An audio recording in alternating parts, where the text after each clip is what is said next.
안녕하세요. 저는 경기도에서 거주 중인 33살 먹은 주부입니다. 32살 때 시집와서 남편이랑 분가해서 살았고요. 어느 날 남편이 어머님께서 돌아가시고 혼자 계신 아버님을 저희가 모시는 게 어떻겠냐고 갑자기 이야기를 하더군요. 어느 누가 갑자기 저런 말을 하는데 좋다고 할 수 있겠어요. 그 일로 남편이랑 많이 싸웠어요. 위에 형님도 있으신데 왜 우리가 모시냐고. 아주버님은 대기업을 다니고 계셔서 저희보다도 여유롭고 형편이 저희와는 정말 비할 수도 없을 만큼 좋습니다. 그 일로 인해 저는 남편과 끝도 없이 대화를 나누었고 정말 싸우고 붙고 거의 매일같이 싸웠어요. 그러다 하루는 남편이 술을 먹고 울면서 진심을 담아 말을 하더군요. 저에게 무엇이든 다른 거는 당신이 원하는 대로 하자는 거 전부 다 할 테니까 제발 이번만은 부탁 좀 들어달라고요. 그러면서 남편은 이야기를 이어갔습니다. 남편이 어릴 적에는 엄청 개구쟁이였대요. 매일 사고 치고 다니고 해서 아버님께서 매번 뒷수습하러 다니셨다고 하더라고요. 남편이 어릴 때 골목에서 놀고 있는데 지나가던 중간 크기의 트럭에 받칠 뻔 한 걸 아버님이 보시고 남편 대신 부딪히셨는데 그것 때문에 지금도 오른쪽 어깨를 잘못 쓰신대요. 그리고 아버님 하시던 일이 노가다였는데 남편이 군 제대하고도 26살 때쯤까지 놀고 먹었더랍니다. 아버님이 남편을 늦게 낳으셔서 지금 아버님 연세가 68세 되세요. 남편은 33살이고요. 60세 넘으셨을 때도 노가다 하시면서 가족들 먹여 살리고 고생만 하셨다네요. 노가다를 오래 하면 시멘트 독이라고 하나? 하여튼 그것 때문에 손도 쩍쩍 갈라지셔서 겨울만 되면 많이 아파하신다고 하더라고요. 평생 모아오신 재산으로 마련하셨던 조그만한 집도 아주버님이랑 남편 결혼할 때 집장만 해주신다고 파시고 지금은 월세 내면서 원룸에 들어가서 사신다고 하더라고요. 그런데 어머님까지 돌아가시고 혼자 계신 거 보니 마음이 아파서 눈물이 자주 난다고 하더라고요. 저희가 살림이 넉넉했으면 이런 걱정도 안 할 텐데요. 저는 집에서 살림을 하는 평범한 주부이고 남편은 혼자 직장을 다니는데 일반적인 중소기업을 다니고 이직한 지 얼마 되지 않아 한 달에 세후 150 정도를 벌어옵니다. 그런데 그걸로 아버님께서 오시면 아무래도 반찬도 지금보다는 더 신경을 써야 할 것 같고 여러 가지로 많이 힘들 것 같더라고요. 심지어 그때는 제가 임신을 했어서 아이가 3개월 차인데 모든 부분이 힘겹더라고요. 그럼에도 부유하셨던 형님께서는 절대 아버님을 못 모신다고 강력히 못 박으셨고 아주버님도 그럴 생각이 없다라고 남편이 말을 하더라고요. 저렇게 철벽 방어를 하는데 어떻게 하겠습니까? 그리고 남편이 진심 어린 말들을 저렇게까지 했는데요. 그래서 넉 달 전부터 아버님을 모시기로 하고 저희 집으로 아버님을 모셔왔습니다. 처음에는 아버님께서 오지 않으시려고 자꾸만 거절하시더라고요. 늙은이가 가봐야 침만 대고 눈치 보인다고 하시면서요. 하지만 남편이 매일같이 설득하고 우겨서 겨우 모셔왔습니다. 모셔온 첫날부터 여러모로 정말 신경이 쓰이더라고요. 그런데 우리 아버님 매번 반찬 신경 써서 정성껏 차려드리면 그걸 드시면서도 엄청 미안해하시면서 눈치를 보십니다. 가끔씩 고기 반찬이나 맛있는 음식을 해드리면 아버님께서는 드시지 않고 남겨주셨다가 저희 남편이 퇴근하고 돌아오면 남편을 먹이더라고요. 그리고 저 먹으라고 일부러 드시지도 않고요. 거기다가 하루는 장을 보고 집에 왔는데 아버님께서 바닥에 꿇어 앉아서 걸레질을 하고 계시더라고요. 저는 그 모습을 보고 깜짝 놀라서 걸레를 빼앗으려고 했더니 괜찮다고 하시면서 끝까지 고집을 부리시면서 청소를 끝마치시더라고요. 그리고 식사를 드시고 나면 곧바로 빈 그릇을 들고 가셔서 설거지도 하십니다. 아버님께 하지 말라고 몇 번을 말씀드리고 그릇들을 뺏어도 보지만 아버님은 설거지를 하시는 게 그게 마음이 편하시답니다. 제가 왜 아버님의 마음을 모르겠어요. 이 못난 며느리 눈치 보이시니 그렇게 행동하시는 거 압니다. 그래서 저도 정말 더 마음이 아픕니다. 남편이 몰래 아버님 용돈을 드려도 그거 안 쓰고 모아두었다가 저에게 용돈하라고 주십니다. 그렇게 저희는 부유하진 않지만 서로 애틋하고 마음을 써가면서 하루하루를 지내고 있었습니다. 그런데 어제는 정말 너무 많이 슬퍼서 펑펑 울었습니다. 아버님께 죄인이라도 된 듯해서 눈물이 왈칵 나오는데 참을 수가 없더라고요. 한 달 전쯤부터 아버님께서 아침에 나가시면 저녁 때쯤 들어오시더라고요. 어디 놀러라도 가시는 것 같아서 용돈을 드려도 받으시지도 않고 웃으시면서 다녀올게 하시면서 매일같이 나가셨습니다. 저는 그래서 그냥 집안에만 있으시기엔 답답하셔서 산책이라도 다녀오시다 보다 하고서 크게 생각을 하지는 않았습니다. 그런데 어제 장을 보러 슈퍼에 갔다가 아래층 주인 아주머니를 만나게 되었습니다. 그런데 그 주인 아주머니께서 제게 어렵게 말씀을 하시더라고요. 오다가 이 집 할아버지 봤는데 유모차에 박스 실어서 가던데. 이 말을 듣고 저는 상상조차 못해봤던 일에 깜짝 놀랐습니다. 네? 맞습니다.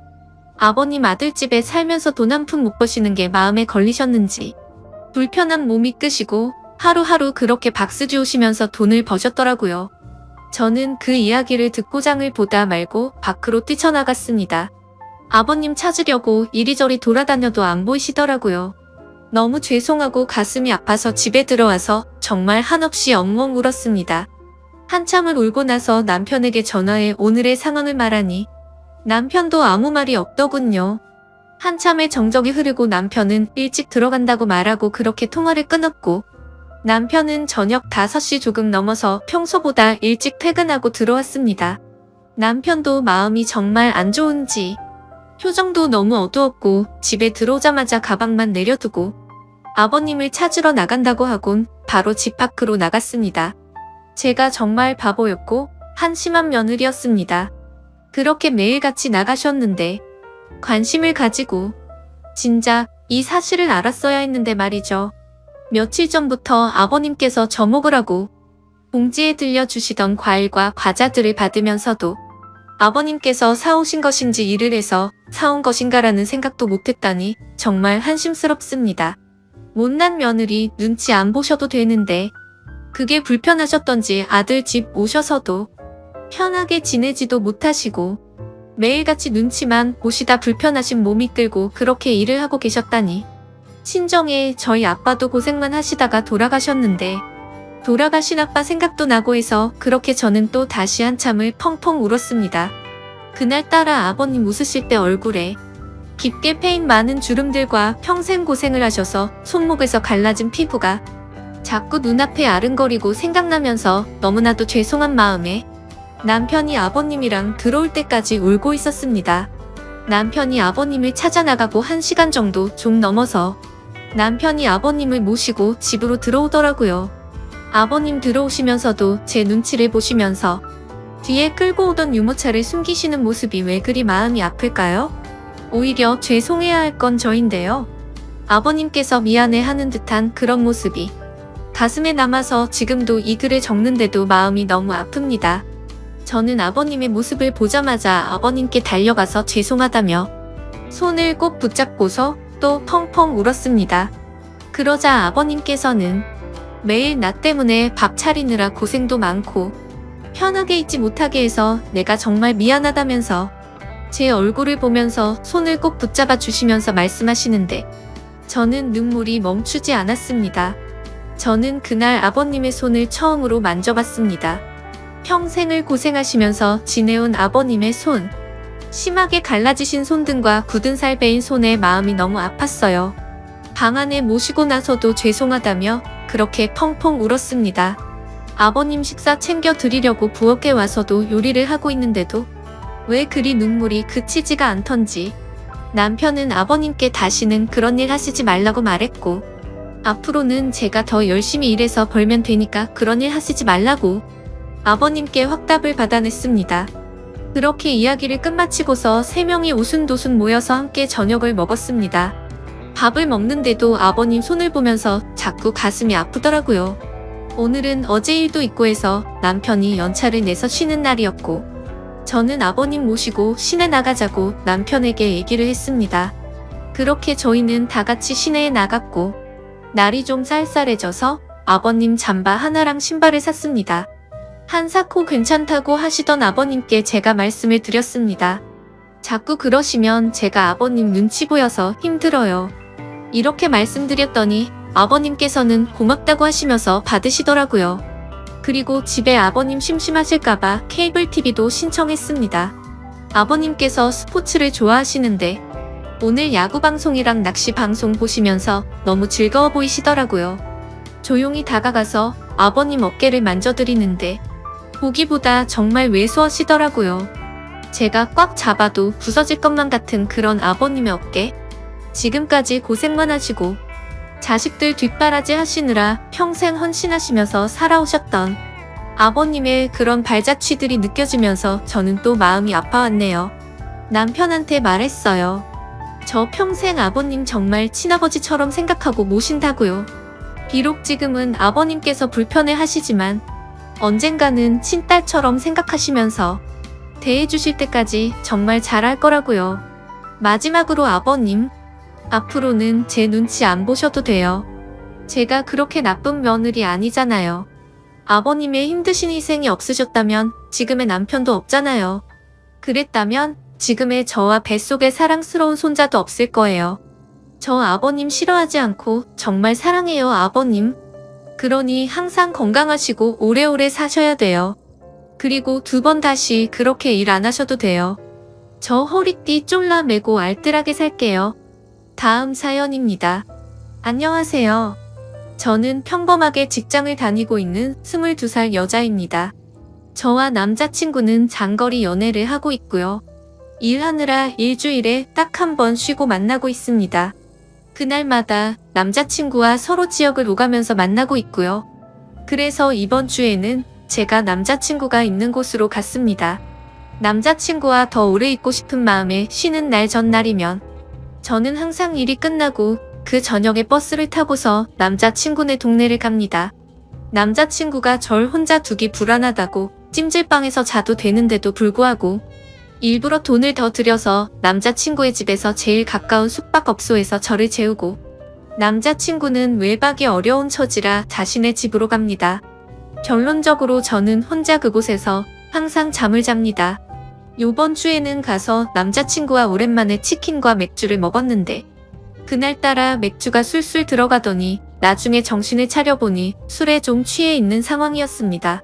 남자친구는 항상 그랬던 것처럼 저를 재우던 모텔에 저를 재우고 남자친구는 집으로 갔고 저는 자기 전까지 계속 카톡을 하고 있었습니다. 그런데 갑자기 밖에서 누가 계속 노크를 하는 겁니다. 무슨 일인가 하고 나가보려고 했는데 혼자인 게 무섭기도 하고 겁이 나서 문만 살짝 열어서 빼꼼 밖을 봤습니다. 밖을 봤더니 옆방 앞에 모텔 아르바이트생이 있던 겁니다. 모텔 아르바이트생은 아저씨였고 저는 혼자인데 낯선 남자가 있는 것에 겁이 나서 문을 황급히 닫았습니다. 그러고 나서 남자친구와 카톡을 계속하면서 이런저런 일이 있었다고 얘기를 하고 자려고 침대에 누웠는데 누가 다시 똑똑하는 겁니다. 이번에는 열지 않았습니다. 그랬더니 모텔방으로 전화가 오는 겁니다. 그래서 모텔에 무슨 일이 있는 건가 하고 전화를 받았습니다. 그랬더니 맥주 가져다 드릴 테니까 종업원 가면 문 여시라고 하는 것이었습니다. 항상 여기로 오니까 주는가 보다 하고 별 의심 없이 문을 열고 받았습니다. 맥주를 냉장고에 넣고서 다시 침대에 누워서 남자친구와 카톡을 하면서 맥주 줬다고 얘기하고 남자친구는 저에게 앞으로 누가 와도 문 열어주지 말라고 내일 아침에 병원 갔다가 바로 가겠다며 얼른 자라고 하고서 카톡을 끝냈습니다. 그 뒤 잠들기 전에 TV를 틀었는데 컴퓨터와 연결이 된 PC가 바로 떴는데 성인 영상이 나오더라고요. 근데 그때 때마침 모텔 아르바이트생이 열쇠로 문을 따고 들어온 겁니다. 저는 이미 술이 좀 취해 있어서 그때는 그 아르바이트생이 문을 따고 들어온 줄 모르고 문이 열려 있어서 들어온 줄 알았습니다. 자려고 침대에 자리를 잡고 누워 있었던 저는 그 사람이 들어오는 걸 보고서 놀라서 침대 모퉁이에 앉았고 급하게 TV 채널을 다른 거로 돌렸습니다.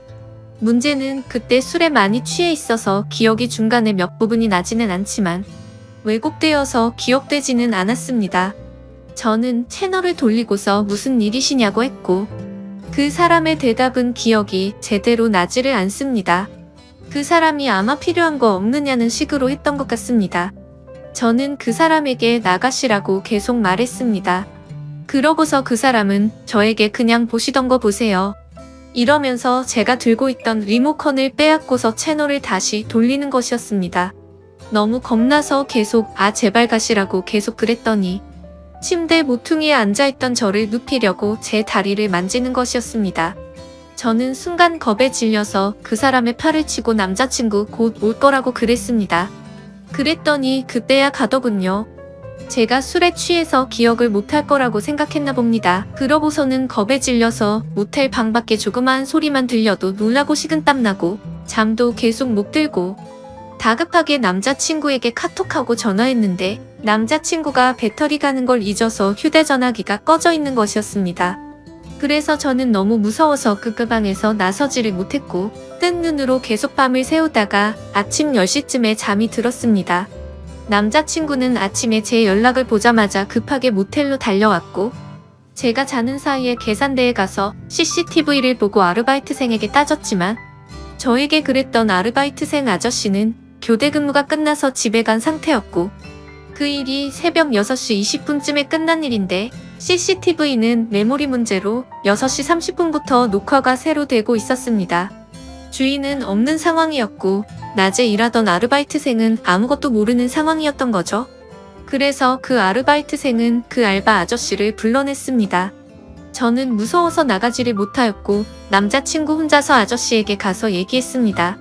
그랬더니 그 아저씨는 남자친구에게 6시 30분에는 손님들이 퇴실해야 되는데 제 방의 TV 소리가 너무 시끄러웠다며 TV를 끌어 열쇠로 문을 열고 방으로 들어왔고 저를 만진 건 자는데 이불을 덮지 않고 자서 이불 덮어 줄 때밖에 없었다고 말했다고 하더군요. 그리고 제가 여기 자주 오고 남자친구는 항상 가는 것도 알고 있더군요. 여기 단골이시지 않느냐고. 저는 TV 소리를 크게 튼 적도 없었고 그 아저씨 때문에 무서워서 아침 10시까지 한숨도 못 잤습니다. 저는 그날 밤 겁에 질려서 벌벌 떨면서 잠도 못 자고 밤새워 무서워했던 것도 그렇고 너무 억울하고 어이가 없어서 그 아저씨에게 가서 따졌습니다. 다시 말해보시라고. 아저씨가 언제 그러셨냐고. 그랬더니 도리어 그 아저씨는 자기가 언제 그랬냐면서 그러는 겁니다. 제가 술을 마셨어도 기억을 다 하고 있는데도 그 아저씨는 제가 술에 좀 취해 있던 것도 알고 남자친구가 갔다는 걸 알고서 계속 거짓말을 해댄 겁니다. 저는 더는 말해도 안 통하고 자기는 그런 적 없다고 할 것 같기도 하고 사실 이런 일이 처음이고 너무 당황스러워서 얘기하다가 눈물이 나와서 혼자 밖으로 나갔습니다. 경찰서를 가도 심증은 있지만 물증이 없어서 일만 더 복잡해질 것 같고 남자친구가 사는 지역에 계속 올 수도 없는 상황이어서 이런저런 생각을 한 저는 남자친구에게 그냥 나오라고 했습니다. 남자친구는 제가 나간 후에 조금 있다가 나왔고 아저씨와 계속 얘기를 해봤지만 끝까지 자기는 TV 소리 때문에 그랬다면서 모텔에 다른 고객들을 위해서 그랬다면서 새벽 6시 30분이 어떻게 손님들 퇴실 시간입니까? 제가 만약에 소리를 크게 틀고 있었다고 해도 여자 혼자 모텔방에 있는 걸 알면서도 문을 따고 들어오는 게 말이나 됩니까? 그리고 자는 제가 이불을 덮고 있지 않아서 이불을 덮어주느라 만졌다는 건 또 말이 됩니까? 변명해도 어떻게 그렇게 할까요? 집에 와서 생각해보니까 더 화가 나는 겁니다. 너무 억울하고 지금 가서 그깟 5만원 던져주고서 경찰서 가자고 하고 싶습니다. 하지만 그럴 시간도 안 되고 어제도 밤에 울면서 남자친구와 전화했습니다. 내가 대체 뭘 잘못했길래 이런 일을 당해야 하느냐고. 너무 억울하다고. 심증은 있는데 물증도 없는 지금. 물증이라고는 모텔에 그 아저씨가 들고 왔던